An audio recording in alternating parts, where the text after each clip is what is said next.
Hey, how you doing? My name is Sensei Shogun Rivera, and I keep getting this question: what makes your school so different? I mean, out of all the videos that I've done, they still ask me.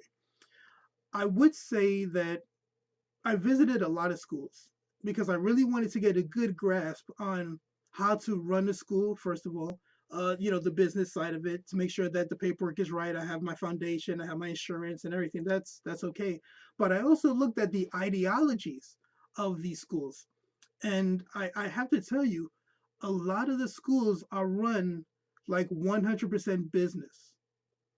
And I often see when I go to school, finish what you start, get your black belt, or um, it is very important to achieve greatness as a black belt, become a sensei. Everything is about starting as a white belt, ending as a black belt, and that's the only focus that they have in their school.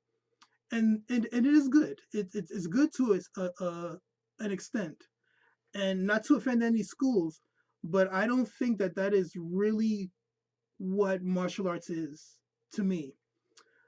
In my school, yes, we have ranks. We have from white to black, and we have the belts in between. We do have tests. We do have a lot of things to progress you into your sensei-ship. um, but what I think differs from my school is that it's really not necessary for you to obtain a black belt. I will never emphasize you must be sensei and teach this and all that other stuff.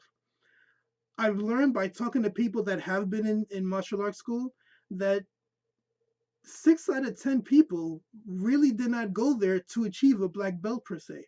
They may have went there to just get a little discipline so that they could work out more. Um, a little knowledge on maybe meditation, depending on the school, if that's part of the school curriculum, to how to really understand themselves. But with all the emphasis placed on getting your black belt or else you're a failure, I think deters a lot of people. So in my school, if you come in for maybe 6 months, let's say, and you become a better father, become a better mother, become a better employee, open up your business, start writing a book, start writing a play, becoming an actor, a singer, a dancer, or if you want to be a martial artist, then that's your choice as well. Being a sensei may not be exactly what you want to do. That may not be your divineness. That may not be the gift that God gave you. But the principles that I have in my school will help you open up to the possibility of remembering what your gift is and then going after it. I remember there was a study done about 5 years ago. They went to the worst neighborhoods where only 4% of all the schools, all the children that went to high school went on to college. And they've interviewed the kids that didn't graduate, the kids that did graduate, the kids that went to college, and they found one ideology was across the board on all of the children that went finished high school and went on to college was that they had the support of a good foundation at the house. So their mother and fathers always emphasized go to school, get good grades. We got you, we love you, we're here for you. They got so much positive feedback that it just seemed natural for them to succeed in whatever they wanted to do because that's how they grew up.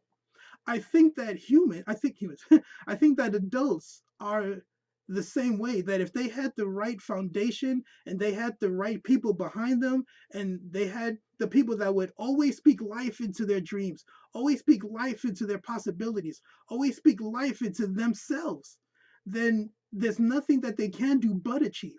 So my school is a school of inner divinity, but with the help of your family, your now martial arts family, to guide you and to be your accountability partners for when you kind of stray away from your own divinity. So my school is not concentrated on or predicated on you have to get your black belt to become a sensei. And because honestly, a lot of the teachers that I talk to, they got to keep the money coming in. So they got to tell you you have to get your black belt to keep you in for a certain amount of years. I know it's a business, and I understand that, but I don't think that's in the best interest of your students. I think that in the best interest of your students is getting them to see how great they are and supporting their greatness. So I guess that's how my school is a little different than others. Um, that's why there's no contracts. You could even pay per class, per week, or per month. Um, I'm Everybody in my school supports everybody else. For example, we have a kid, very skinny, never really worked out, couldn't do push-ups. I mean, he couldn't do it. Um, so what happens was some of the other kids that were doing really good push-ups, that when I have actually a football player, he's a great at push-ups, he was condemning him or saying, you can't do this, and laughing at him, and everyone was laughing at him. I had to stop it and say, if he is your brother in this dojo, then you are to encourage him and let him know that he can do better, and that all he has to do is try one more time, try one more push up, try one more time, so that you can see for yourself how great you are. When I said that, they were words of encouragement. They gave love onto him, and he understood his greatness. He understood how powerful he is, and now he's doing push-ups like crazy, perfect body and everything. Why? Because he had the love of his family, his new martial arts family, telling him that he could achieve anything he wants to do in the dojo and out. So my school is based and predicated on the fact that we just want to love on you. We just want to show you how great you are. And I think, to me, that's what martial arts is. I think it's learning how great you are, having a foundation of people that believe on how great you are, until you start to understand and believe for yourself how great you are. Then you could go ahead and write that book.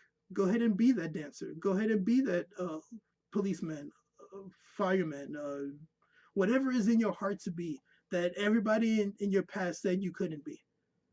I want to make that possible for you. And that's why my school is called The Way of Inner Divinity. I want to show you how divine you are and what you've been missing your whole life, in terms of the love, in terms of the encouragement, in terms of finally finding people who actually love you enough to tell you the truth about yourself, that you can achieve and that you can have everything you ever wanted in your life. That's my school. God bless.